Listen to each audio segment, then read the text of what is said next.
Bonjour à tous et bienvenue sur Piston et Savon. Alors aujourd'hui on fait un bilan du traitement du pare-brise après 6 mois et on en profite pour laver la voiture. Alors pour ceux qui suivent la chaîne, j'ai fait il y a 6 mois un polish pare-brise et j'ai appliqué ce produit qui n'était pas de la même marque parce que j'aime bien l'invisible glace en nettoyant vitre, donc je voulais voir ce que ça donnait.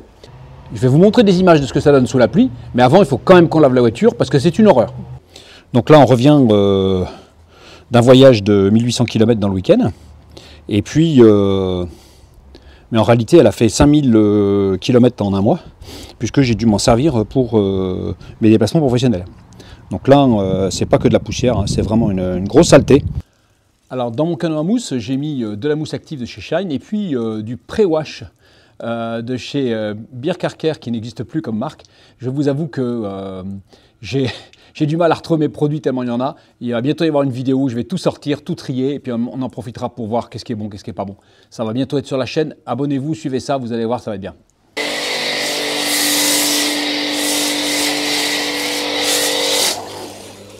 Bon, j'espère qu'il y a assez de mousse pour vous. Je passe aux jantes, mais ça, je vous vais très vite parce que sur une voiture électrique, les jantes, c'est pas sale du tout. Et puis, on rince et on y va.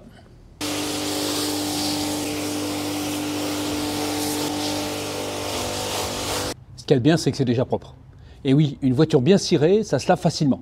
Donc là, je suis en cire Grafen, hein, il y a plein de cires différentes et j'adore les cires, donc j'en parle beaucoup. Et bientôt, je vais tester deux nouvelles cires, pas une, deux, très très différentes.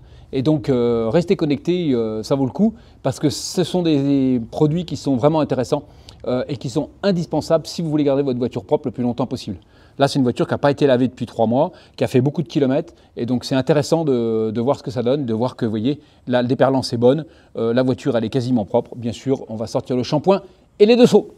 Dans la dernière vidéo avec le Z4, j'ai testé ce shampoing de chez Tershine, un Swedish fabricant de produits, avec tout en Swedish, mais j'ai trouvé qu'il était tellement bon que j'ai envie de le retester, comme j'ai pris une méthode un peu originale avec le nettoyeur haute pression autonome. Cette fois-ci, je vais respecter le dosage, et puis on va voir si c'est aussi bien que ce que ça a été sur le... Alors c'est très peu, hein, très peu. C'est pour ça que c'est intéressant. Parce que bon, il est assez cher, hein, alors le prix est en couronne, donc, mais une couronne c'est à peu près 10 €, hein, donc 298 couronnes, ça fait presque 30 €.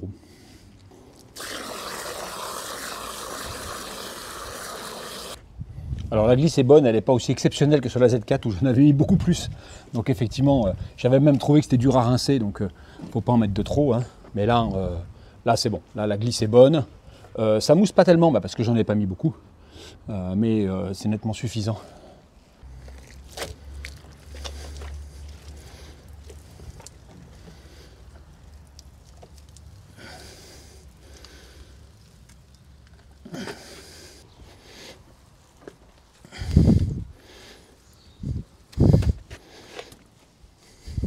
J'ai rincé, j'ai séché. C'est sûr qu'au rinçage, on voit l'effet cirant du shampoing. C'est très agréable. J'ai fait l'intérieur des portières, c'est pour ça que c'est ouvert. Il me reste à faire l'intérieur de la voiture. Voilà, donc maintenant on parle pare-brise. Donc le traitement du pare-brise à 6 mois. Et j'ai eu le temps, quand il a plu un petit peu, de faire quelques images que vous voyez maintenant. Vous voyez, ça laisse, on a l'impression que ça laisse un voile quand l'essuie-glace passe. C'est pas génial, hein. Moi j'ai trouvé que c'était décevant comme produit. C'est-à-dire qu'il y a un effet déperlant, mais dès qu'on met les essuie-glaces, on a une espèce de brouillard devant les yeux. C'est pas terrible. J'en ai remis donc au bout de 6 mois pour faire le voyage de 1800 km du week-end dernier, parce que je savais qu'il allait se faire majoritairement sous la pluie. Donc, malgré la réapplication, il y a des zones entières devant le conducteur qui ne sont pas vraiment bien traitées, qui se font cette espèce de voile. Donc non, je suis désolé, mais ce n'est pas le bon produit. Je vais essayer de trouver un autre produit pour réappliquer ici et appliquer sur la Z4, puisque je vous ai dit que je ferai un bilan sur celle-là avant de faire la Z4. Si vous avez des idées, si vous avez testé des produits qui vous semblent bons, je vous remercie de le mettre en commentaire.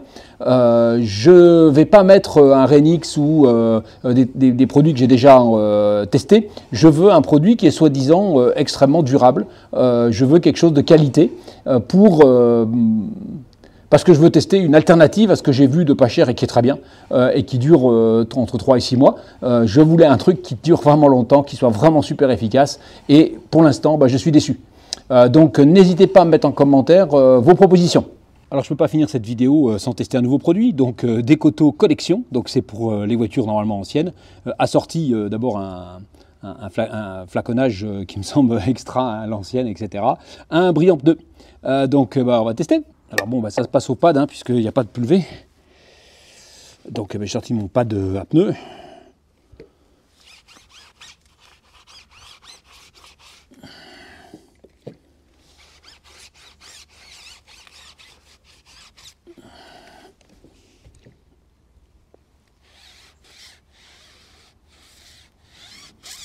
Alors sur la doc, ils disent qu'on peut le mettre en pulvé, qu'on peut le mettre au pinceau, qu'on peut le mettre au chiffon. Bon, moi je le mets au pad. Hein. De toute façon, c'est sans pas rincer derrière ni rien. Hein. Bon, il en faut pas mal.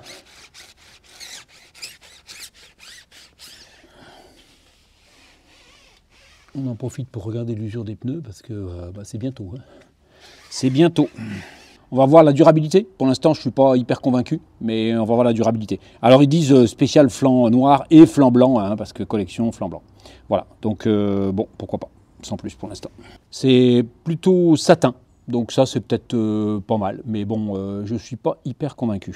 Voilà le travail à l'intérieur, hein, donc on va sortir tout ça, passer un coup d'aspirateur dessous et passer un coup d'éponge, voire de Karcher. Ce sera parfait en suivant. En attendant vos commentaires sur le meilleur produit de traitement de pare-brise, je vous remercie d'avoir suivi cet épisode de Piston et Savon et je vous dis à bientôt pour une nouvelle vidéo.